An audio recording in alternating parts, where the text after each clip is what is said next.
어느덧 6달이라는 계절이 옷을 갈아입었습니다.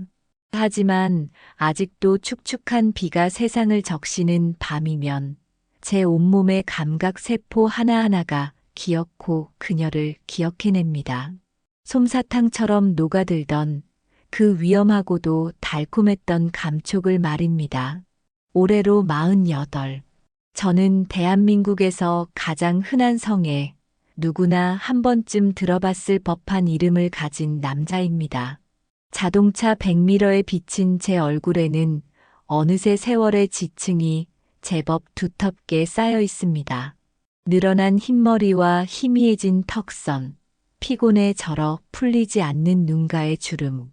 매일 아침 거울 속의 저 사내를 보며 한때 청춘이라 불렸던 시절이 신기루처럼 아득하게 느껴지곤 합니다. 제 삶은 한치의 오차도 없이 돌아가는 톱니바퀴와 같았습니다. 아침 6시 알람 소리에 기계적으로 몸을 일으켜 씻고 나오면 아내는 이미 제 몫의 아침밥을 식탁 위에 올려놓습니다. 이제는 대화조차 사라진 고등학생 아들 녀석과 방문을 걸어 잠근 채 자기만의 세상에 빠져 사는 딸아이.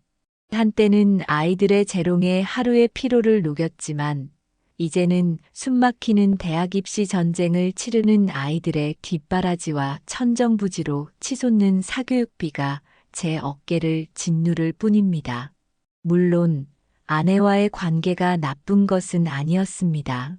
우리는 서로에게 더 이상 설렘을 주는 이성은 아니었지만 그보다 더 견고한 무언가로 묶여 있었죠.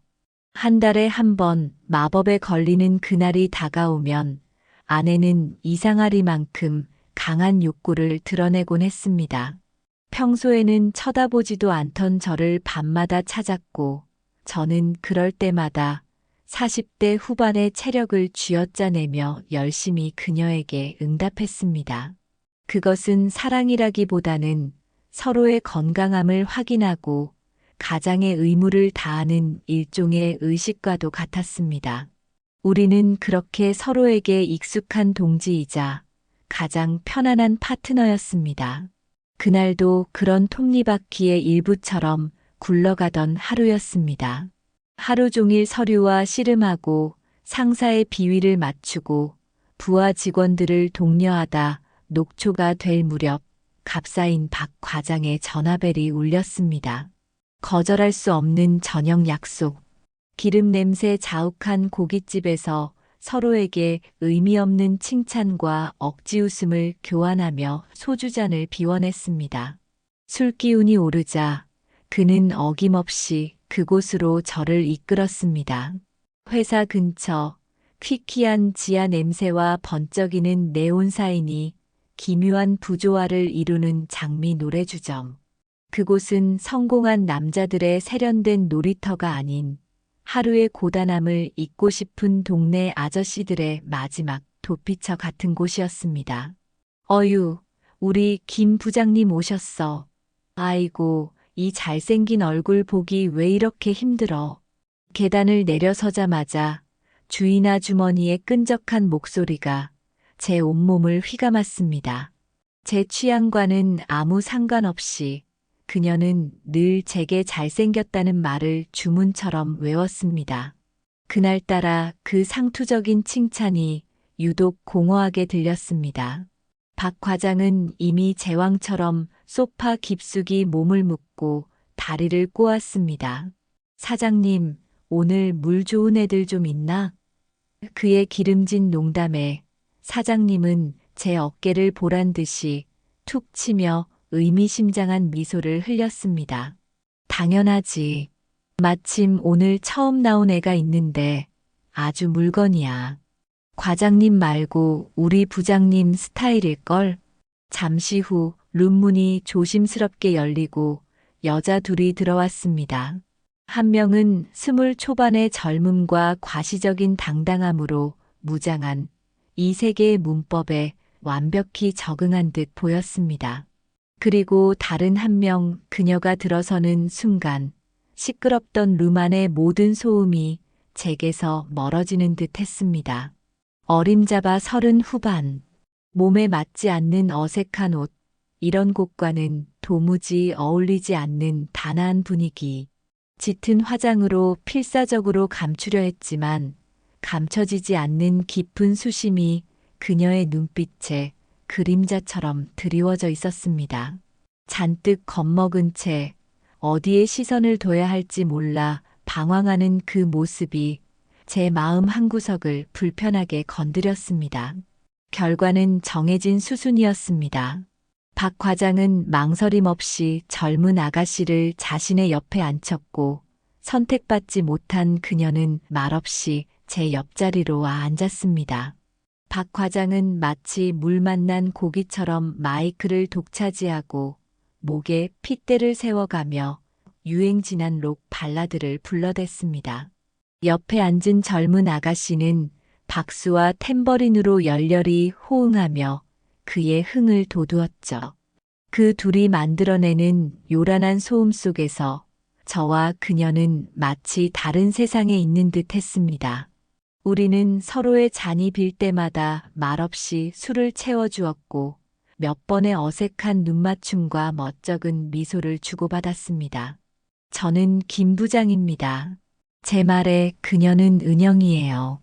하고 작은 목소리로 답했습니다.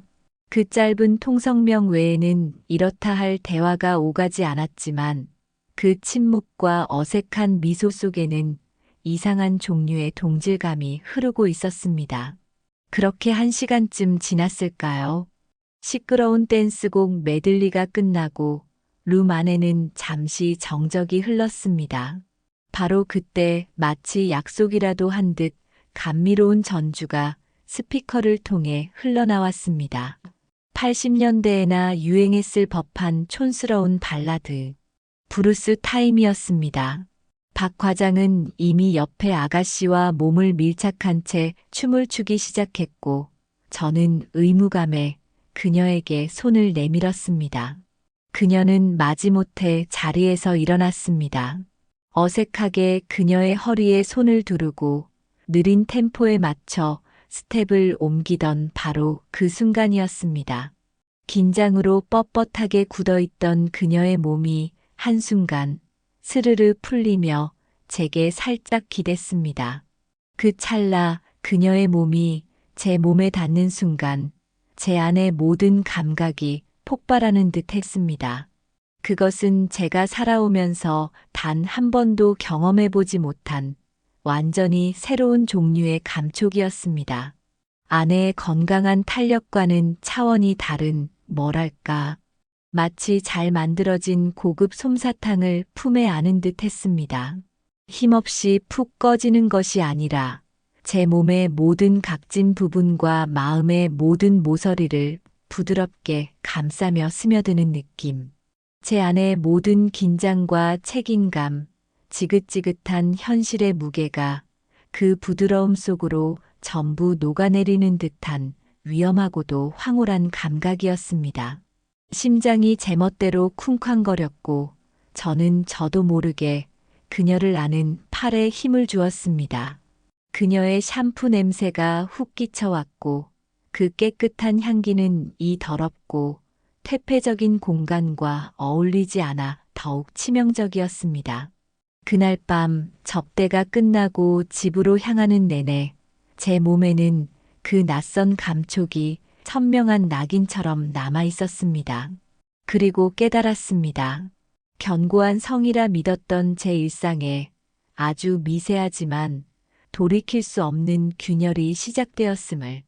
그 균열의 틈으로 저는 앞으로 다가올 위험한 미래를 예감하고 있었습니다.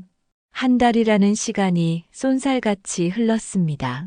쳇바퀴 돌듯 반복되는 출근과 퇴근, 주말이면 아내와 함께 마트에 가고 아이들의 미래를 위해 머리를 맞대는 시간들.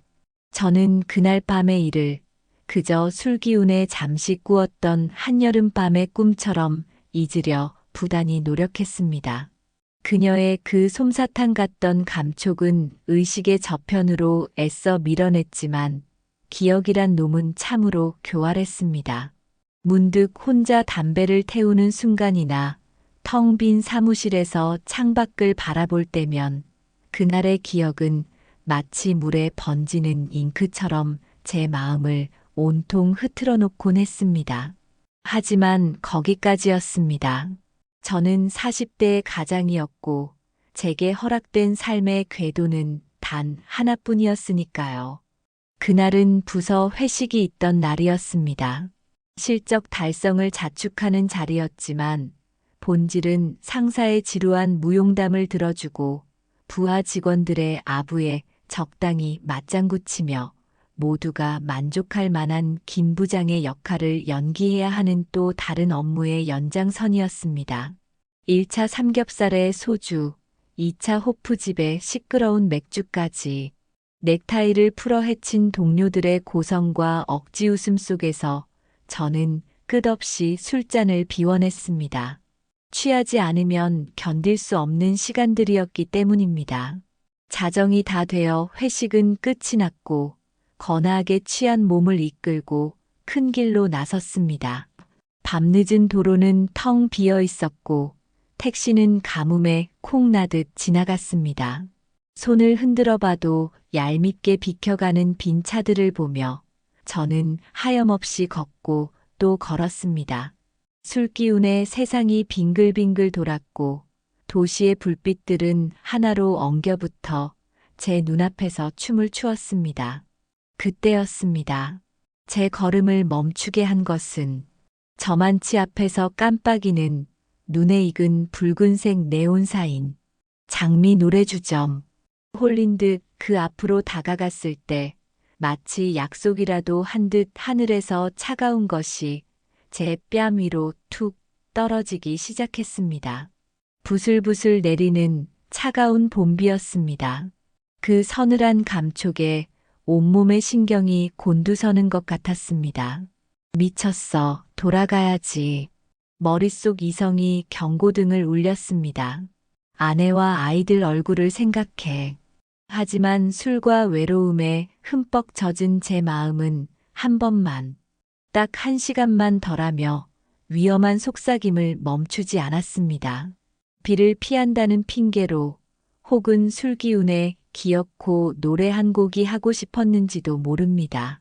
저는 망설임 끝에 건물 안으로 그리고 모든 이성이 마비되는 지하로 향하는 계단을 밟았습니다. 이것이 제 인생의 궤도를 완전히 틀어버리는 돌이킬 수 없는 첫 번째 일탈이었습니다. 어머, 부장님 혼자야? 여사장님은 소파에 누워 TV를 보다 말고 벌떡 일어나 저를 반겼습니다. 가게는 텅 비어 있었고 그 적막함이 오히려 제 심장을 더욱 요란하게 뛰게 만들었습니다. 노래만 1시간 부르고 갈게요. 떨리는 목소리로 말하며 방으로 안내받은 저는 저도 모르게 사장님에게 묻고 말았습니다. 혹시 지난번에 그 은영 씨 오늘도 나왔나요? 제 물음에 사장님은 제 속을 다 꿰뚫어 본다는 듯 씩 웃으며 고개를 끄덕였습니다. 빗소리와 어울리는 조용한 발라드를 한 곡 부르고 있을 때쯤 룸문이 열리고 그녀가 들어왔습니다. 어머, 부장님. 한 달 만에 본 그녀는 저를 또렷이 기억하고 있었습니다. 이미 다른 방에서 한잔했는지 두 뺨은 복숭아빛으로 물들어 있었고 눈빛은 지난번보다 훨씬 더 깊고 촉촉하게 젖어 있었습니다. 분위기만 달라진 게 아니었습니다. 처음 봤을 때의 어색한 정장 대신 몸매가 고스란히 드러나고 가슴골이 깊게 파인 검은색 원피스를 입고 있었습니다. 그 한 달 사이 그녀는 이 세계의 생존법을 완벽히 터득한 듯 보였습니다. 그 모습이 왠지 모르게 제 마음을 아프게 찔러왔습니다. 어깨 동무를 하고 몇 곡을 더 불렀습니다. 한 달 전만 해도 음치에 가까웠던 그녀의 노래 실력은 제법 늘어 있었습니다. 다시 찾아온 브루스 타임. 이번에는 망설이지 않았습니다. 촌스러운 전주가 흐르기 시작하자마자 저는 그녀를 깊숙이 껴안았고 그녀 역시 기다렸다는 듯 제 품으로 강하게 파고들었습니다. 제 가슴에 얼굴을 묻은 그녀의 뜨거운 숨결이 저에게 와닿는 순간 온몸에 전율이 흘렀습니다. 아내와의 의무적인 관계에서는 단 한 번도 느껴보지 못했던 완전히 새로운 종류의 자극이었습니다. 그것은 단순한 감정이 아니었습니다. 제 안에 가장 깊은 외로움과 그녀의 처절한 외로움이 만나 일으키는 위험하고도 거부할 수 없는 공명이었습니다. 한 시간이 찰나처럼 흘렀고 아쉬움을 뒤로한 채 가게를 나섰지만 제 머릿속은 온통 그녀의 숨결과 체온으로 가득 차버렸습니다.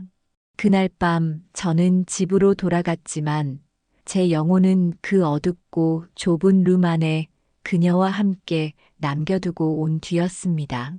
이것이 충격적인 중독의 시작일 줄은 꿈에도 모른 채 말입니다. 그날 이후 일주일은 지옥과도 같았습니다. 제 몸은 여느 때처럼 회사와 집을 오갔지만 영혼은 완전히 다른 곳을 헤매고 있었습니다. 중요한 회의 시간에 부장의 결제 서류에 적힌 숫자들이 흐릿한 잔상으로 보였고 아내가 정성껏 차려준 저녁 식사는 맛을 잃은 모래알처럼 느껴졌습니다. 밤이 되면 아내의 고른 숨소리를 배경음악 삼아 천장에 대고 그녀를 그렸습니다. 제품으로 파고들던 뜨거운 숨결, 귓가를 간지럽히던 그녀의 샴푸 냄새, 그리고 셔츠를 뚫고 제 맨살에 와 닿던 그 야릇한 체온. 기억은 제 의지와는 상관없이 온몸의 감각을 지배했고 저는 속수무책으로 그 기억의 포로가 되어갔습니다. 금단 현상에 시달리는 중독자처럼 제 모든 세포가 그녀를 갈망하고 있었습니다. 결국 이성의 끈은 힘없이 끊어지고 말았습니다. 지인들과의 술자리가 파한 늦은 밤, 저는 도망치듯 그들을 뒤로하고 홀로 택시에 올라탔습니다. 입에서는 자연스럽게 장미 노래주점이 목적지로 흘러나왔습니다. 이것은 더 이상 충동적인 일탈이 아니었습니다.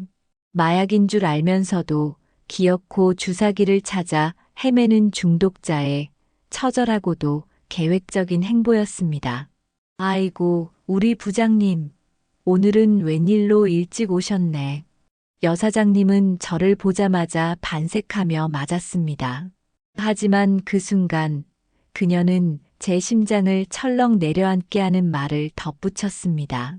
어쩌나 은영이 지금 다른 방에 들어가 있는데 거의 끝나가니까 맥주 한잔하면서 조금만 기다려. 그 말을 듣는 순간 심장이 쿵 하고 바닥으로 꺼지는 듯 했습니다. 격렬한 질투심이라기보다는 차갑고 비참한 무언가가 제 명치를 꾹 눌러왔습니다. 안내받은 룸에서 저는 차가운 맥주를 홀로 들이켰습니다. 맥주 맛은 유독 썼습니다. 무엇이라도 하지 않으면 이 초조함에 미쳐버릴 것 같아 저는 비틀거리며 노래방 리모컨을 집어들었습니다. 그리고 제 청춘의 한 페이지에 박제된 잊고 살았던 슬픈 발라드 한 곡을 선택했습니다. 어차피 듣는 사람도 없으니 체면 차릴 필요도 없었죠. 술기운에 젖은 제 목소리가 텅 빈 룸 안을 위태롭게 채웠습니다. 그것은 노래라기보다는 제 처지에 대한 한탄이자 그녀를 향한 절규에 가까웠습니다. 한 구절 한 구절 노래를 이어갈수록 제 감정은 걷잡을 수 없이 북받쳐 올랐습니다. 노래하는 제 모습은 처절했습니다. 노래가 절정으로 치닫던 바로 그 순간이었습니다. 룸문이 소리 없이 열리고 그녀가 그곳에 서 있었습니다. 노래를 멈춘 채 멍하니 그녀를 바라보는 저. 그녀는 이미 잔뜩 취해 있었지만 그 눈빛만은 오롯이 저를 향해 있었습니다. 그녀는 비틀거리며 제게 다가왔습니다. 왜 이제 왔어요? 기다렸잖아요. 그녀는 제 손에 들린 마이크를 가만히 빼앗아 테이블 위에 내려놓았습니다. 모든 소음이 멎었습니다. 세상에 오직 저와 그녀 둘만 남은 듯 했습니다. 그리고 다음 순간 그녀는 제 품으로 쓰러지듯 안겨왔습니다. 제 어깨에 이마를 기댄 채 그녀는 아이처럼 제 가슴에 얼굴을 깊이 묻었습니다. 가냘픈 어깨가 미세하게 떨려왔고 그녀의 뜨거운 눈물이 셔츠를 적시는 것이 느껴졌습니다. 그 작은 떨림과 뜨거운 눈물 한 방울에 제 안에 있던 마지막 둑이 무너져 내렸습니다. 저는 미친 듯이 그녀를 끌어안았고 그녀 역시 제 목을 감싸 안으며 더 깊이 파고들었습니다. 서로의 외로움과 갈망이 술기운과 뒤섞여 위험한 불꽃을 피워 올렸습니다. 그녀의 입술에서 느껴지는 김 빠진 맥주의 씁쓸한 맛과 달콤한 립스틱 향기. 감정의 선을 넘어버린 우리는 결국 소파 위로 쓰러졌습니다. 복도 쪽 창문 너머로 여사장의 그림자가 힐끗 스쳐 지나가는 것을 본 것 같았지만 아무래도 상관없었습니다. 이성과 죄책감, 그 모든 것을 집어삼킨 거대한 욕망의 폭풍 속에서 저는 오직 그녀만을 느끼고 또 느꼈습니다. 한바탕 격렬한 폭풍이 지나간 후 그녀는 제 가슴에 얼굴을 묻은 채 한참을 가늘게 떨었습니다. 마치 그동안 쌓아왔던 모든 서름과 외로움을 한꺼번에 터뜨리는 것 같았습니다. 남은 맥주를 마시며 그녀는 처음으로 자신의 이야기를 털어놓았습니다. 일식집을 하던 남편이 젊은 종업원과 눈이 맞아 모든 것을 버리고 떠나버렸다는 것. 아이를 혼자 키우기 막막해 아는 언니인 여사장의 가게에 나오게 되었다는 것. 매일 밤 진상 손님들의 더러운 손길과 욕설에 영혼이 조각나는 것 같았지만 먹고 살기 위해 그만둘 수도 없었다는 그녀의 이야기는 제 마음을 아프게 파고들었습니다. 그래도 부장님은 제 얘기를 들어주잖아요. 더럽게 만지지도 않고 그녀는 수줍게 웃으며 제게 자신의 전화번호가 적힌 냅킨 조각을 건넸습니다. 쉬는 날 연락 주실래요? 맛있는 거 사주세요. 제 손에 들린 그녀의 번호는 단순한 숫자의 나열이 아니었습니다. 그것은 제 가정을 담보로 한 번 들어가면 다시는 빠져나올 수 없는 위험한 세상으로 들어가는 입장권이었습니다. 그녀의 전화번호가 적힌 냅킨 조각은 제 지갑 속 가장 깊은 곳에서 저만의 비밀이 되었습니다. 며칠을 망설였습니다. 이 번호를 누르는 순간 저는 정말 돌아올 수 없는 강을 건너게 될 것이라는 것을 본능적으로 알고 있었기 때문입니다. 하지만 결국 제 이성은 욕망을 이기지 못했습니다. 쉬는 날 연락 줘요. 제 떨리는 손가락이 보낸 그 짧은 문장에 며칠 뒤 그녀에게서 답장이 왔습니다. 저 내일 쉬는데 혹시 저녁에 시간 괜찮으세요? 우리는 회사 근처의 작은 이자카야에서 만나기로 했습니다. 약속 시간보다 10분 먼저 도착한 저는 구석진 자리에 앉아 연신 차가운 물만 들이켰습니다. 심장이 터질 것처럼 뛰었습니다. 그때 가게 문에 달린 작은 종이 딸랑 하고 울리며 그녀가 들어왔습니다. 그리고 저는 그 자리에 얼어붙고 말았습니다. 노래방에 짙은 화장과 몸에 붙는 야한 옷을 벗은 그녀는 제가 알던 그 사람이 아닌 것 같았습니다. 옅은 화장에 수수한 스웨터, 단정하게 묶은 머리, 평범한 일상복 차림의 그녀는 화려한 조명 아래에 있을 때보다 몇 배는 더 눈부시게 아름다웠습니다. 그 수수한 모습이 오히려 그녀의 단아한 매력을 극대화했고 저는 그 순간 깨달았습니다. 제가 그녀에게 느끼는 감정이 단순한 하룻밤의 호기심이 아니라는 것을요. 따뜻한 사케를 나눠 마시며 우리는 처음으로 진짜 대화라는 것을 했습니다. 그녀는 대학에서 미술을 전공했지만 이혼한 남편과 보낸 하룻밤에 덜컥 아이가 생겨 모든 꿈을 접고 결혼하게 되었다는 과거를 담담하게 털어놓았습니다. 지금이라도 이 지긋지긋한 일을 그만두고 다시 미술 학원에 나가 붓을 잡고 싶다는 그녀의 눈빛은 술집 여자의 그것이 아닌 꿈을 가진 한 여자의 그것이었습니다. 그녀를 알면 알수록 저는 더욱 깊이 그녀에게 빠져들었습니다. 그날 밤 우리는 자연스럽게 옆 건물, 세상의 시선이 닿지 않는 조용한 방으로 향했습니다. 소독약 냄새가 희미하게 나는 차가운 복도를 지나 방 안에 들어서는 순간 어색한 침묵이 흘렀습니다. 노래 주점의 소란스러움도 이자카야의 온기도 없는 오직 우리 두 사람의 숨소리만이 존재하는 적나라한 공간. 저는 순간 제가 아주 더럽고 추한 짓을 저지르고 있다는 죄책감에 사로잡혔습니다. 바로 그때였습니다. 가만히 서 있기만 하던 그녀가 갑자기 제게 다가와 마치 길 잃은 아이처럼 저를 와락 끌어안았습니다. 그리고 제 입술을 찾아 헤매는 그녀의 입술은 뜨겁다기보다는 처절했습니다. 그것은 기술적인 유혹이나 계산된 행동이 아니었습니다. 오랜 가뭄 끝에 처음으로 물을 만난 사람처럼 제 모든 것을 빨아들이고 확인하려는 듯한 서툴고도 절박한 몸짓이었습니다. 저는 너무나 놀라 잠시 굳어버렸습니다. 이것은 제가 상상했던 미래의 모습과는 완전히 달랐습니다. 제 셔츠 위로 그녀의 떨리는 손길이 닿았습니다. 그것은 제 옷이 아닌 마음의 빗장을 풀어 헤치는 듯한 절박한 손길이었습니다. 남편에게 버림받고 세상의 더러움에 내던져진 한 여인이 몇 년 만에 처음으로 기댄 남자에게 나도 아직 여자라는 것을, 사랑받고 싶었다는 것을 온몸으로 절규하고 있었습니다.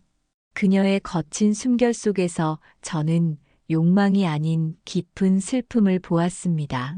본능을 좇는 그 애절한 몸부림 속에서 오랫동안 닫혀있던 그녀 영혼의 문이 비명을 지르며 열리는 것을 똑똑히 들었습니다. 그 순간 제 안의 욕정은 눈 녹듯 사라졌습니다.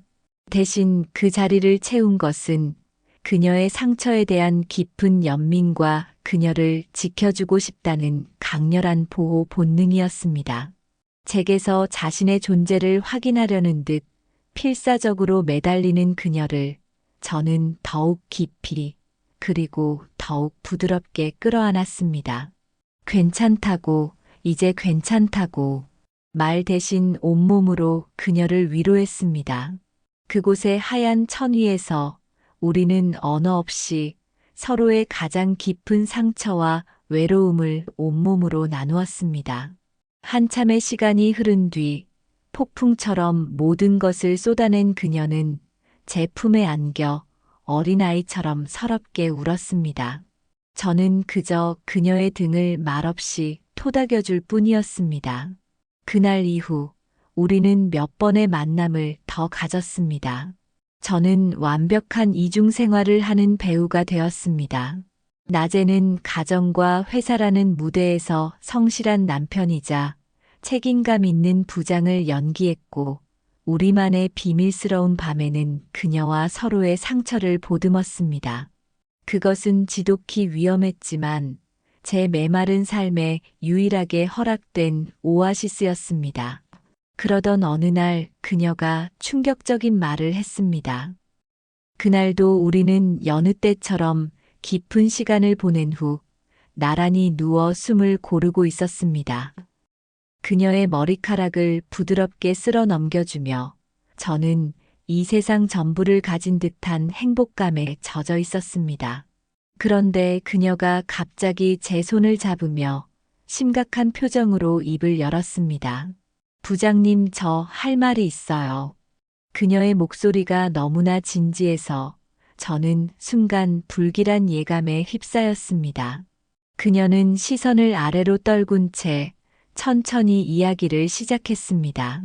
사실 광주에서 미술 학원을 하는 대학 선배 오빠에게서 연락이 왔다는 것이었습니다.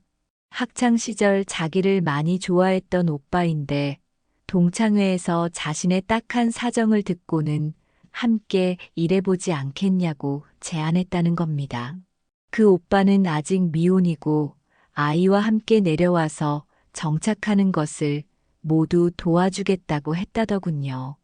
그녀의 말을 듣는 순간 심장이 쿵 하고 바닥 없는 나락으로 떨어지는 것 같았습니다. 행복감의 절정에서 맞이한 가장 잔인한 형태의 파멸이었습니다. 제 비밀스러운 행복, 저만의 작은 오아시스가 신기루처럼 사라져버리는 순간이었습니다.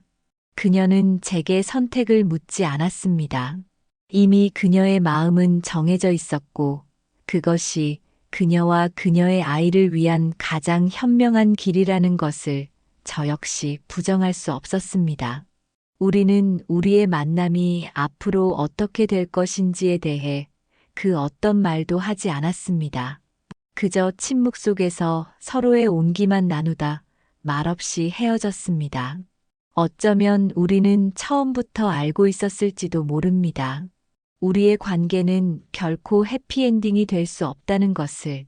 그리고 그날의 침묵은 우리 관계의 파멸을 알리는 잔인한 종소리였습니다. 제 비밀스러운 세계가 무너져 내리는 소리를 저는 똑똑히 들었습니다. 그녀와 말없이 헤어진 후 몇 주 동안 제 세상은 소리 없는 흑백 영화와도 같았습니다. 휴대폰을 손에서 놓지 못했습니다. 혹시라도 그녀에게서 연락이 오지 않을까. 마지막 밤의 그 침묵은 사실 끝이 아니었다는 변명이 오지 않을까. 하지만 그런 기적은 일어나지 않았습니다. 그러던 어느 날 저녁, 씻기 위해 옷을 벗어두고 욕실로 향하려던 찰나 침대 위에 놓인 휴대폰이 짧게 울렸습니다. 그녀의 이름이었습니다. 심장이 멎는 것 같았습니다. 떨리는 손으로 메시지를 확인했습니다. 그곳에는 그녀의 마지막 인사가 담겨 있었습니다. 저 내일 정리하고 광주로 내려가요. 짧았지만 좋은 인연 너무 감사했어요. 부장님 참 좋은 분이셨어요. 짧은 문장에 담긴 그녀의 진심에 가슴 한구석이 아려왔지만 저는 차마 그녀를 붙잡을 수 없었습니다. 여기서 더 욕심을 부리는 것은 그녀의 새로운 시작을 망치고 제 가정을 파괴하는 길이라는 것을 잘 알고 있었기 때문입니다. 저는 한참을 망설이다 수십 번을 고쳐 쓴 끝에 간신히 답장을 보냈습니다. 새로운 곳에서 꼭 행복하게 잘 살아. 진심으로 응원할게. 전송 버튼을 누르는 순간 제 비밀스러웠던 세계의 문이 완전히 닫히는 소리가 들렸습니다. 어느덧 6달이라는 시간이 흘렀습니다. 이제 제 옆에는 아내가 잠들어 있고 제 삶은 다시 아무 일도 없었다는 듯 평온한 궤도를 따라 흘러가고 있습니다. 회사에서는 여전히 유능한 부장으로, 집에서는 그럭저럭 자상한 남편이자 아버지로 살아가고 있습니다. 하지만 한번 깊이 새겨진 기억은 생각보다 훨씬 무서운 것이었습니다. 비가 오는 밤이면 솜사탕처럼 부드럽게 제 마음을 녹여내던 그녀의 온기, 제 품에 안겨 가늘게 떨던 그 모습이 되살아나 제 마음을 헤집어 놓습니다. 깊이 얽힌 속정이 무섭다는 말이 이런 것이었을까요?